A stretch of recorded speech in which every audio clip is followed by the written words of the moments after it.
Welcome to Hedge Fund Tips with Tom Hayes. I'm Tom Hayes, and this is your 149th VideoCast and 139th podcast for the week ending August 25th, 2022. Coming to you live from North Carolina on vacation at the beach.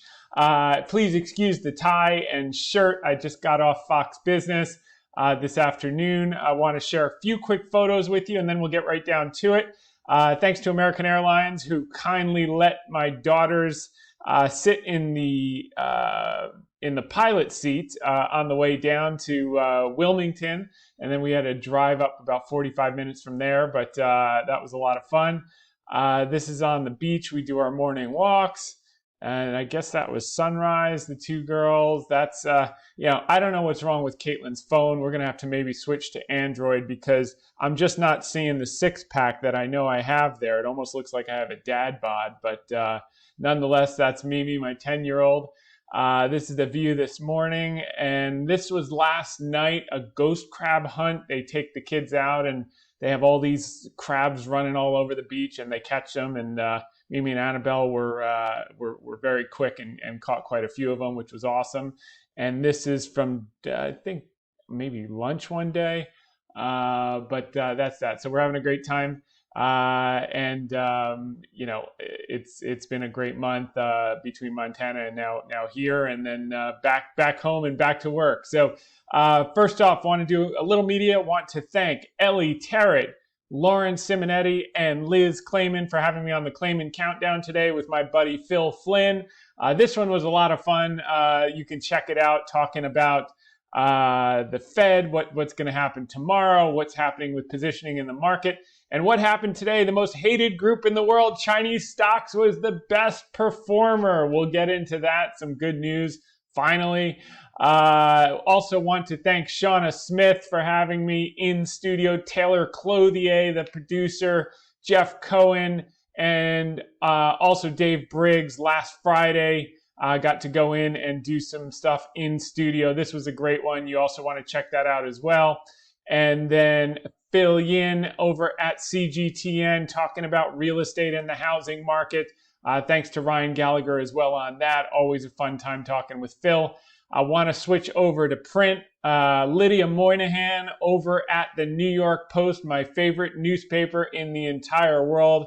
Want to thank Lydia for including me in her article. I was quoted alongside Lloyd Blankfein, former CEO of Goldman Sachs, and I said, there's a lot of gloominess. I said, Jamie Dimon has historically been very cautious on the market. He lived through the financial crisis of 2008. I said, we've already had a technical recession with 2 quarters of negative GDP growth.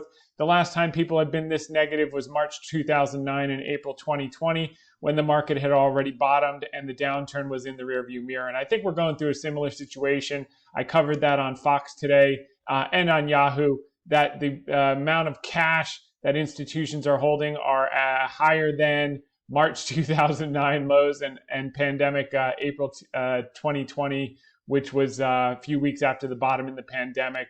It's rear view mirror behavior, and that creates opportunity for people listening to this podcast, VideoCast. I want to thank Anisha Sirkar and Meta Singh for including me in their article on AMC. They did this 2-for-1 dilutive security. It's kind of a sham because they have 500 million additional shares outstanding that they can issue and dilute the hell out of shareholders, and that's exactly what's going to happen. I said the issue is that the APE security dividend is a dilutive security that should be viewed like a 2-for-1 split. AMC is pretending to give existing shareholders something of value, but in reality, they're just paving the road for future dilution. And look, they have to do it by survival, but it's a little disingenuous and kind of sad because the target are people who maybe don't fully understand what's going on, and little disappointing to see. Quote of the day from Ben Graham: successful investing is about managing risk, not in avoiding it. And that's why we always talk about how we're sized in certain very large positions. And this year, we've gone into 2 in terms of capital put out, and then 3 in terms of what it's become because of appreciation on CPS. But these are big size positions. They're very high conviction positions. But even if you have the highest conviction in the world, you never go 80% into a position or 50% into a position, etc. You can run a concentrated book, and by definition, you have to run a concentrated book with 5 to 10 securities making up 90% of the results or 80% of the results in order to outperform. There's actually no other way to do it. But you do have to manage that risk, no matter how high your conviction is. There are variables outside of your control, so you max out at certain levels. Where what we've always taught is you have to think, if this went to 0, would they take me out on a stretcher? And that's our question number 1 in every investment that we go into.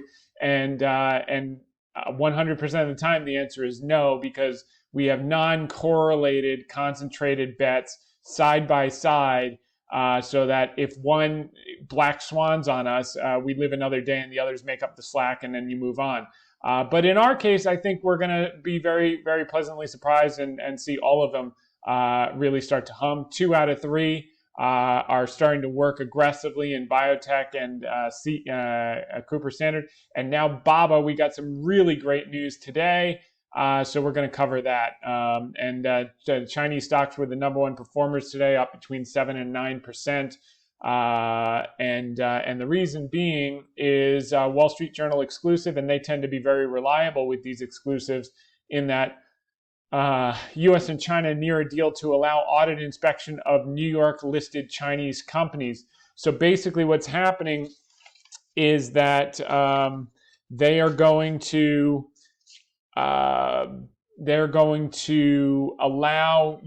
move the audit working papers from mainland China to Hong Kong and allow the PCAOB regulators from the US to travel to Hong Kong to inspect the working papers, which basically means that all of the non-SOE, non-state-owned enterprise companies will be able to remain listed on the New York Stock Exchange. If this information is correct and they follow through with this deal, it could be very, very exciting. So you're just seeing the whole group up, dramatically outperforming the rest of the market. And I think as we get more color on this, we're going to see more of a panic bid into those.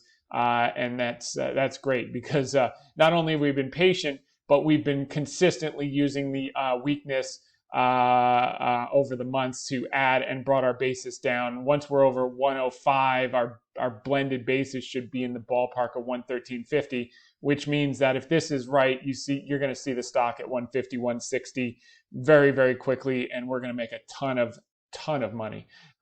So we're excited about that. Cautiously optimistic, as the economists like to say. Beijing reaffirms message of support for big tech as Alibaba's Taobao maker festival showcases merchants betting on new consumer trends. So what I'm going to go through like 20 headlines, and they've all come in like literally the last 24 to 48 hours. And the theme I want you guys to take away is that the Chinese government is absolutely panicking. Okay, so they now realize they pushed the thing over the edge, and they are panicking to get the ship back in order, and they're throwing all the stimulus, all the easing, all the policy. They're just reversing everything and then throwing the kitchen sink after it to solve the problem. Why? Because their existence is at stake. And I said this was coming, and I said I've never seen someone inflict so much self-harm, but they did not recognize it until now. They've got the lagged effect of not thoughtful actions that they took 12 months ago. And they are panicking with stimulus and everything else, which is going to create such a monumental boom in these equities and in these businesses. It's going to blow your mind. I mean, so what we had anticipated is now coming to pass, and it's coming to pass quickly. The only final piece of the puzzle is COVID zero. I don't think they'll ever formally declare COVID zero is over, but I do think their actions are going to be a lot more lenient as it relates to that, because I think they finally recognize that they're toast. They got 20% youth unemployment. You get a bunch of educated young people pissed off. That's the last thing you want as a communist power, because those are the type of people that wind up getting you overthrown when they riot. They've got a lot of energy, they've got a lot of intelligence, and they got a lot of numbers. And that's the last thing you want as a communist government, because you can get overthrown very, very quickly. History's shown that many times. So they are going to throw as much stimulus as quickly to turn this thing around as fast as possible. And in order to create the jobs, hello, who were the biggest job providers for these newly educated engineers? Hello, it was Alibaba, it was Tencent, it was JD, it was Pinduoduo.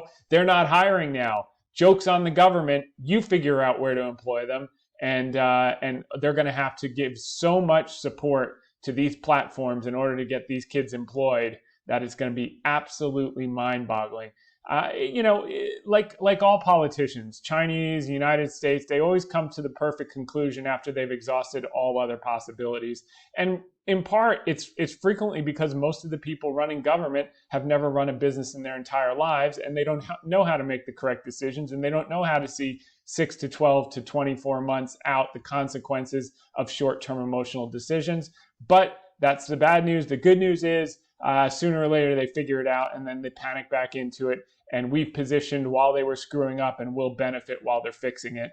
And that's the way it goes. All's well that ends well. China adds 1 trillion yuan more of stimulus to rescue growth. That's from this morning. In addition to the deal with the PCAOB, it's just like boom, boom, boom, boom, boom.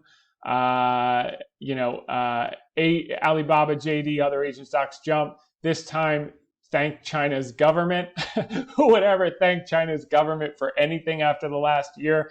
Well, Jack Denton, who writes really good stuff on Baba and balanced articles for the most part, he's been fair both on the good and the bad. He talks about the 19-point policy package from China's State Council, which is another 117 billion on top of everything. And this is just starting, not to mention all the stimulus that's been jammed in since November, that with the country remaining open since that big shutdown in March, April, May, and part of June, it's starting to trickle in, and we're seeing it in web traffic, et cetera, we covered last week. China lifts infrastructure spending to bolster growth after lockdowns. It's more stimulus. Exclusive China regulator warns banks against yuan selling. They're trying to prop up the Chinese yuan. Chinese developers lean on government bond guarantees, so they're backstopping the bonds, like everything under the sun. And it's literally mind-boggling. China rolls out aid to help power firms and save rice harvest. It's just like they realize they screwed up, and they're just trying to fix everything overnight. And they will. And they're going to overshoot, just as they overshot on the crackdown and the tightness and the dumb policies. They're going to overshoot on the stimulus and the help and the boosting, because they're not going to see it right away. So they're going to keep pushing in and pushing in and pushing in, as they've done since November. And then these things are going to just double and triple and quadruple. And it's going to be an absolute mania, and very exciting to have been in when no one wanted to touch them and everyone was selling in the hole. So China reopens to foreign students after more than 2 years. I mean, 2 years they've been shut, living in the Stone Age. So, eventually they get it after they've exhausted all other possibilities. China trims lending rates again 1 week after surprise cuts in key rates. So 2 cuts in 2 weeks. Talk about panic and fear among the powers that be in China. They know they're on their last legs, and they're going to get overthrown if they don't fix this fast. We anticipated that 8 months ago. It took them a little longer to figure it out, but they finally have. So they'll probably self-preserve, and the economy will benefit for it. China developers rally as Beijing alleviates liquidity fears. Stock and junk bonds rise after LPR cut, loan support pledge. Invesco says more non-traditional stimulus measures are needed. They're coming, trust me. You have no idea how quickly they act when they're panicked about losing their power. China needs to address slowing growth more aggressively, fund manager says. Sounds like the government heard her call.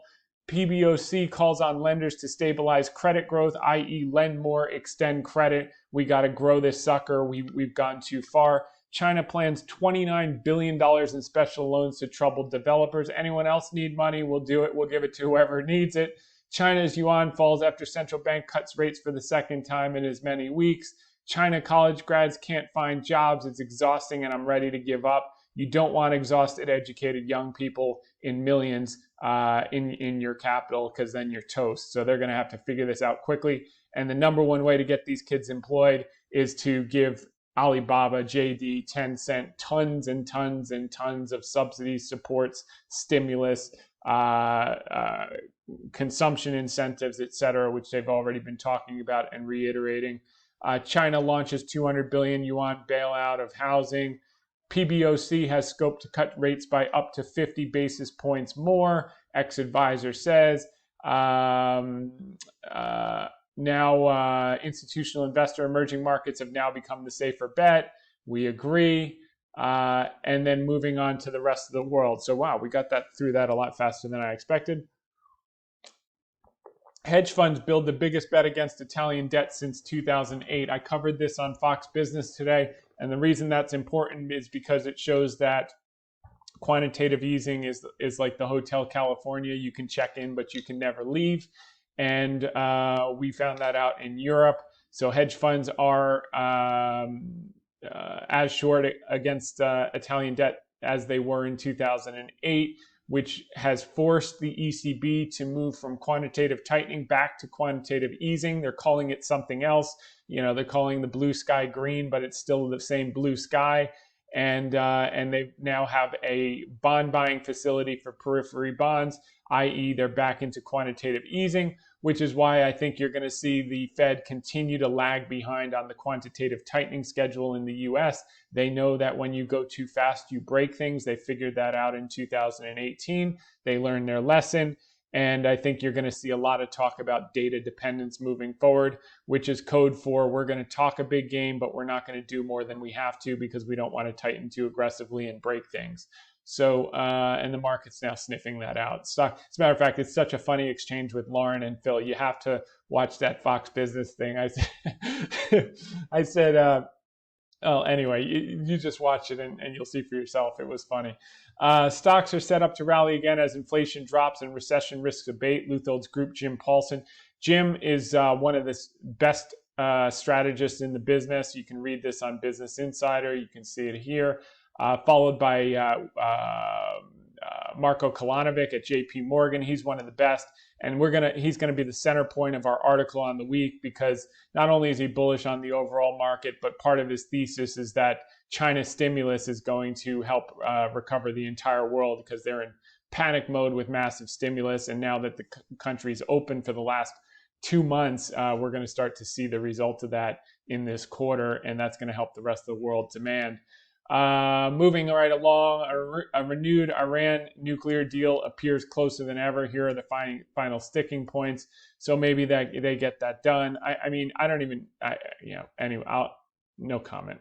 Biden student loan forgiveness plan to cancel up to $20,000 in debt for millions.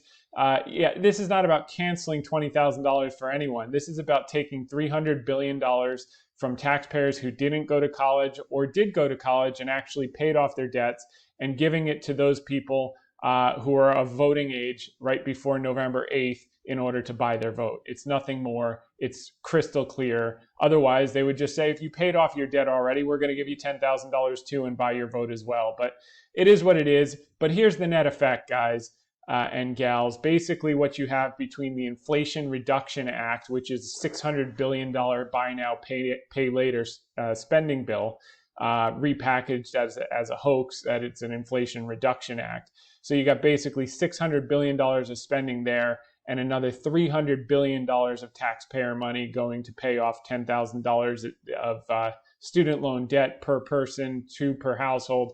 So you're looking basically at for an administration that's so intent on fighting inflation, they just spent $1 trillion, of which at least half of that will not be returned until 2026 and beyond. So it's spend now, potentially pay back half later. It's inflationary, it's stimulatory, and like I said, there's no intention of bringing down inflation. We're at 125% debt to GDP. The intent is to run inflation above trend 3 to 5% for the next 3 to 5 years, like they did post World War II, run nominal GDP hot as hell, and they brought inflation down from 125% down to 63% in 5 years by inflating it away.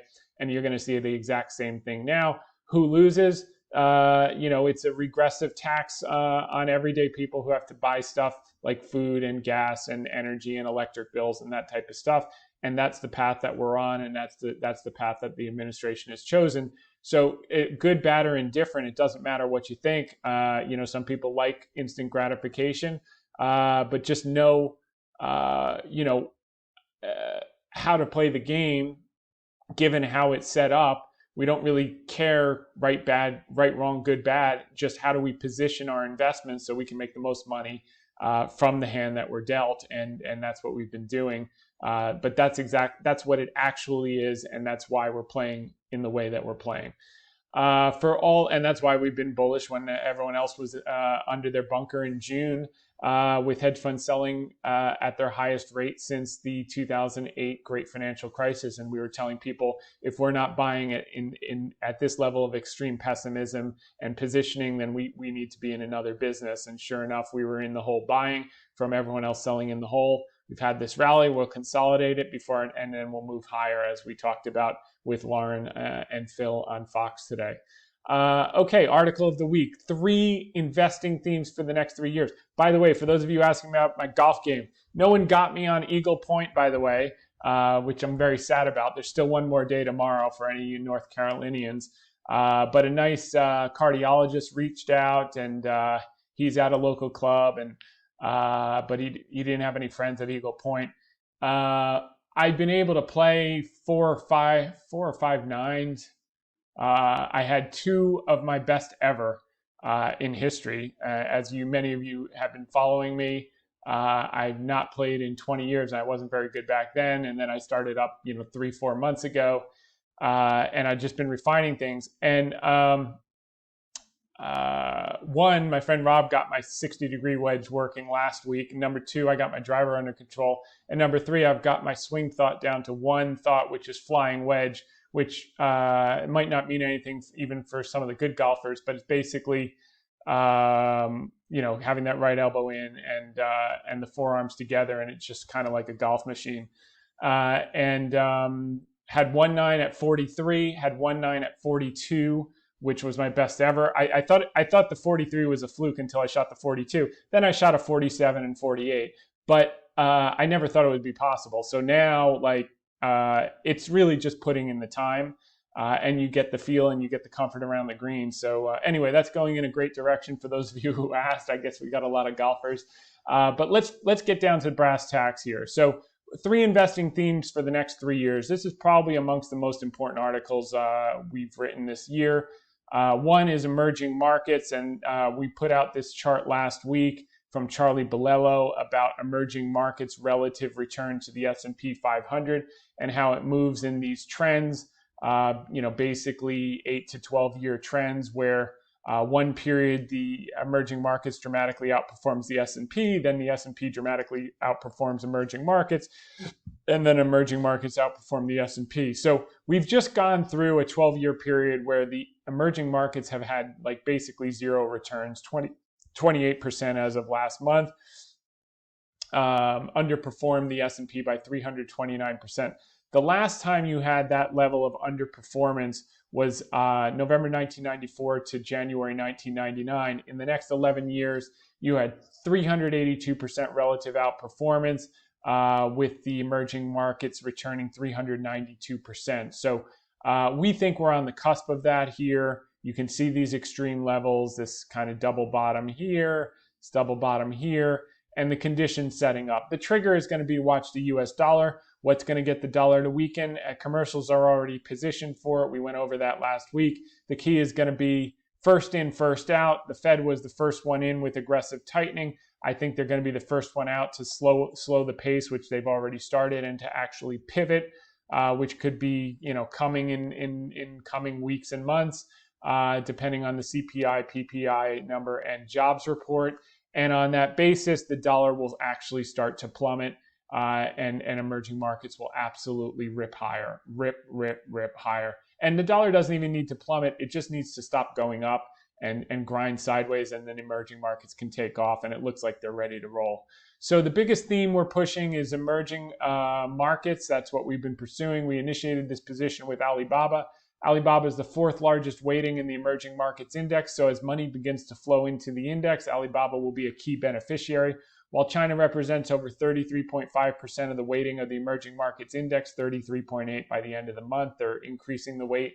It has the least favorable long-term demographics and the best short-term. So I want to distinguish this for everyone because this is a way to think about China, and maybe I should have articulated this earlier on so people could understand the context. I remember I had a friend at Cornwall who I reported to, by the way, if you remember Cornwall from The Big Short, and he said to me one time, he goes, you know, what you write and what you know are two like vastly different pools. He's like, you know, you can say or write like a paragraph, and then I can ask you about it, and you can recite like 6 hours worth of information that's going on in your brain.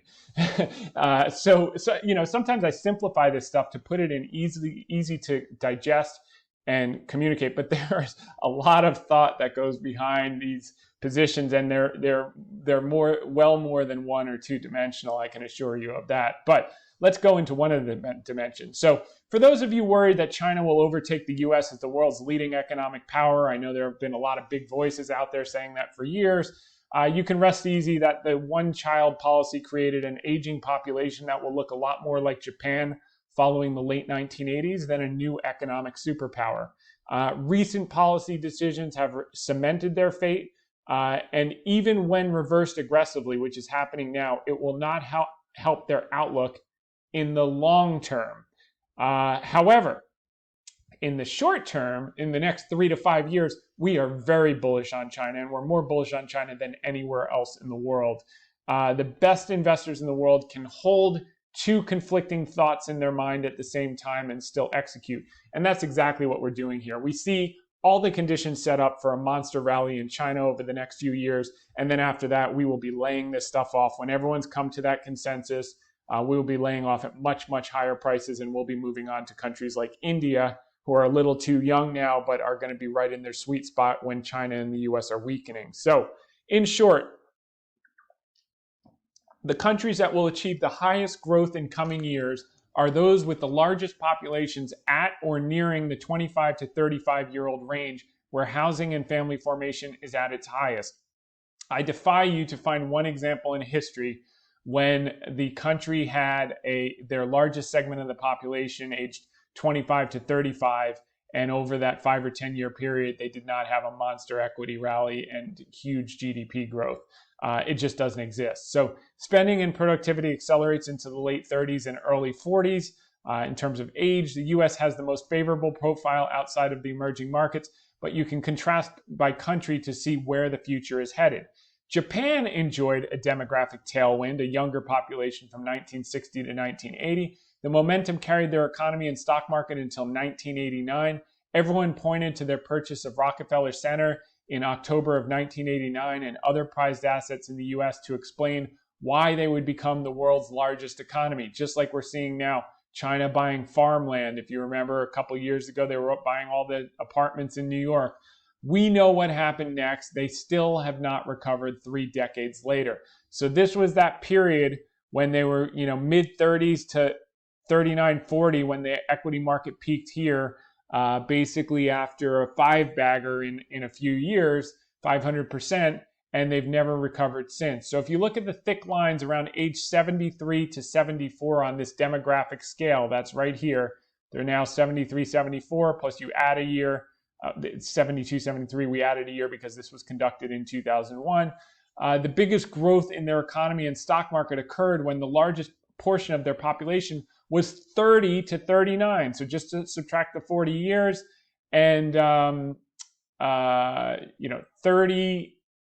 30 minus 73, and that's when they peaked, when they were just around 40 years old. So all of this was like 32 to 40, it peaked, and that was the end of it because the market's a discounting mechanism.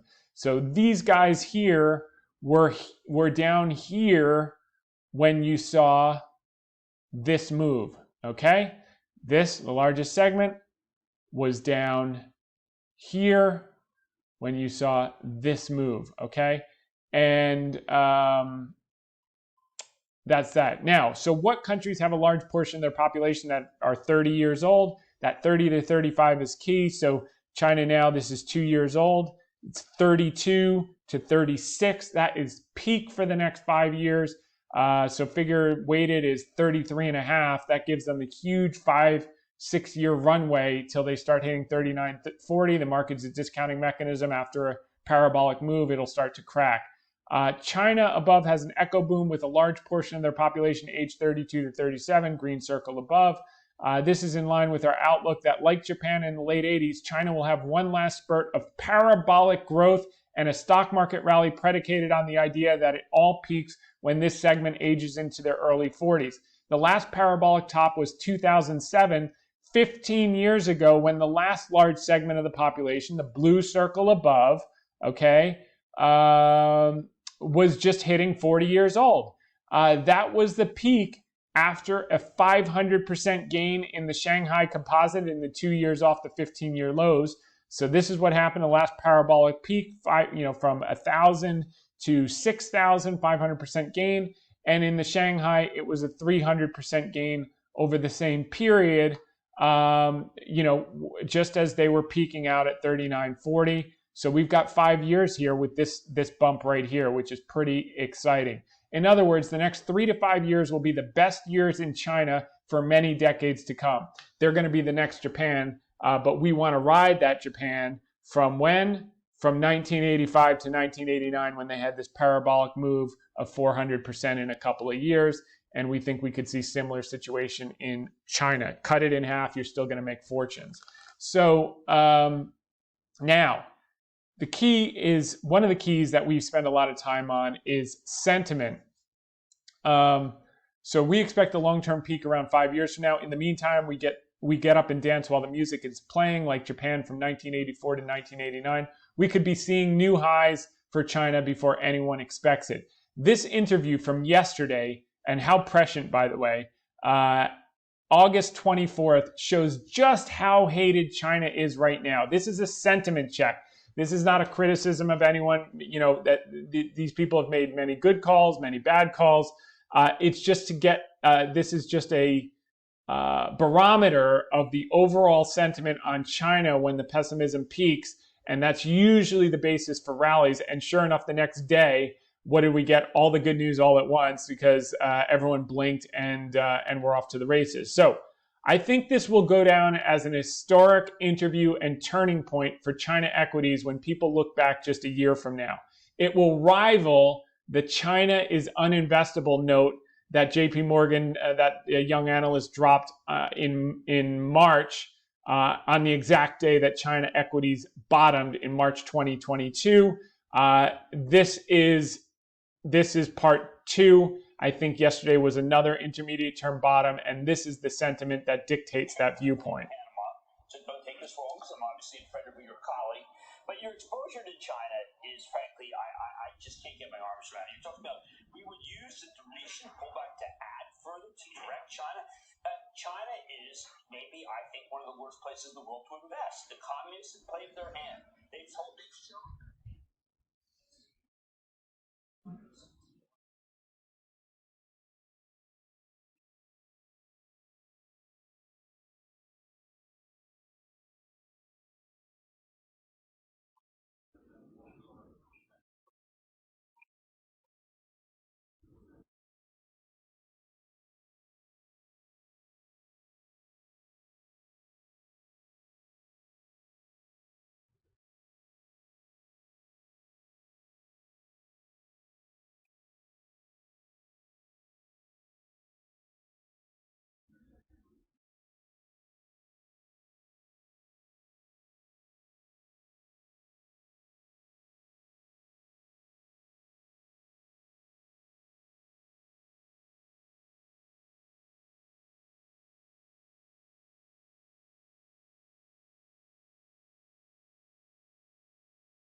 So there you go. That's Marko Kolanovic. Kolanovic versus Kramer on China. I'll take the Kolanovic side on that.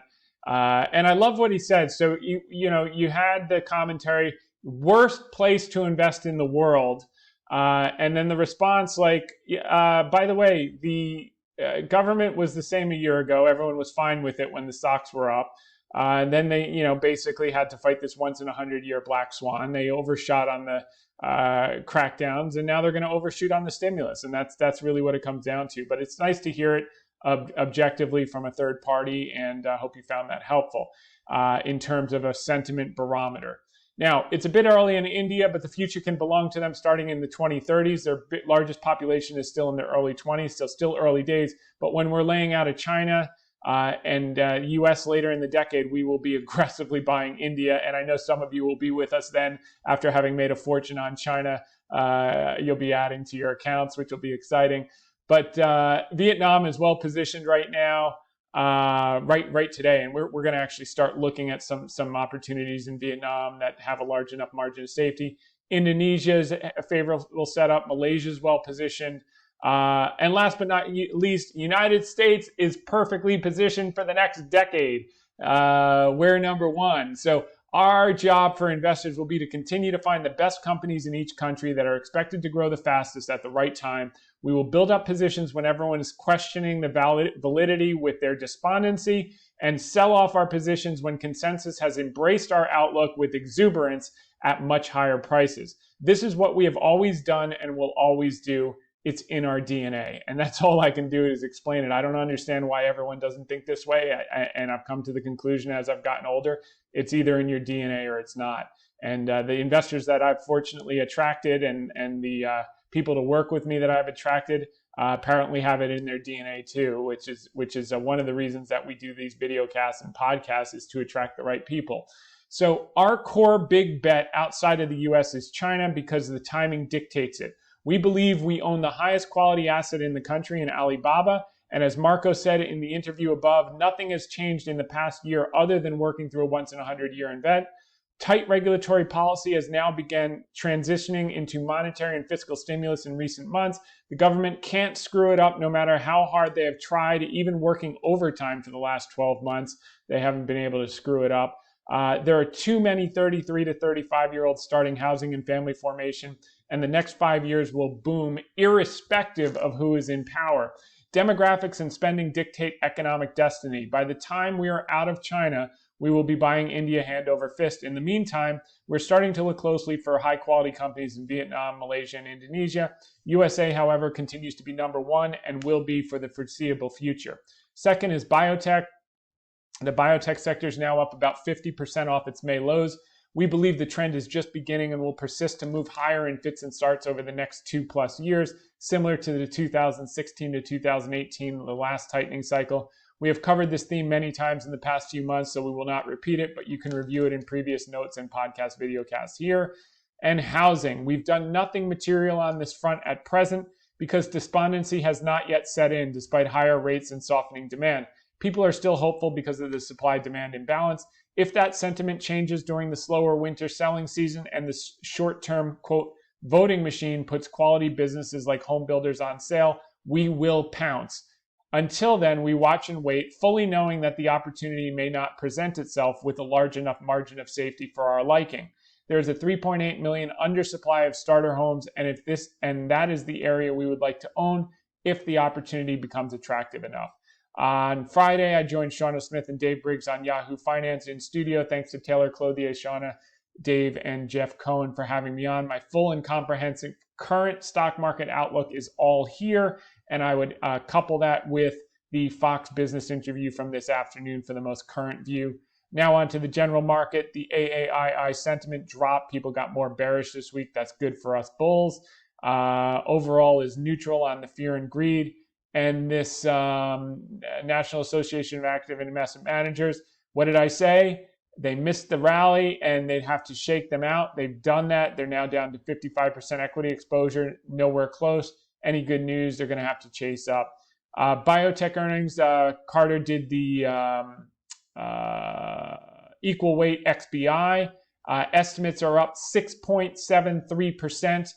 for 2022 and 5.65% earnings estimates for the top 30 weights in the last 60 days. So earnings estimates are moving up. Looked like the end of the world 3, 4, 5 months ago. Now,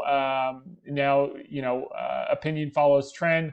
The prices are going up. People are getting excited, and earnings are going up. The analysts are upgrading, as opposed to the IBB, which is the large cap weighted. Their estimates for next year only rose 1.4%. That's why we've been talking XBI and equivalents since. Economic data, there's not a whole lot here that is big. The continuing claims and the initial claims were pretty good. We had a draw, 3.2 million barrels, which was pretty good. And we've got a few questions of the week. One from Greg Stewart. What are your thoughts on SPLK Splunk lately? Is it your opinion it might be a good place to place some new money? I think you'll be okay with this one over the long term. I do think there are better places to put your money right now, and we've covered quite a few on this. You got that little bounce from 105 to 150 when we were originally talking about it in the fall. Then it rolled over in the environment that we're in, where you have to be generating cash to be attractive. But I think long term, it's generally okay. We don't have any exposure at this point. That's worth writing home about. But it's probably okay. The environment has changed. I'd be less aggressive on these non-earning companies and be looking more at the stuff that we covered in this call. Another person, JT Investor, hope you're enjoying the final days of summer. Appreciate you putting the effort to provide valuable perspectives to your followers. We appreciate all you do. Thank you for that. I'd appreciate your read on Rent, R-E-N-T. This is a busted IPO of a company that seems to have a compelling reopening story, and Q2 may be a strong quarter given the pent-up demand we saw for events experiences as soon as the warm weather broke open. Explosion of revenge travel and consumer spending on experiences versus goods. The business was founded by a well-educated woman entrepreneur, smart PE funding that's validated the business model. Bain Capital Ventures and Ares are among the top shareholders. Company seems to be on the cusp of turning break-even cash flow perspective based on the quarter's MD&A.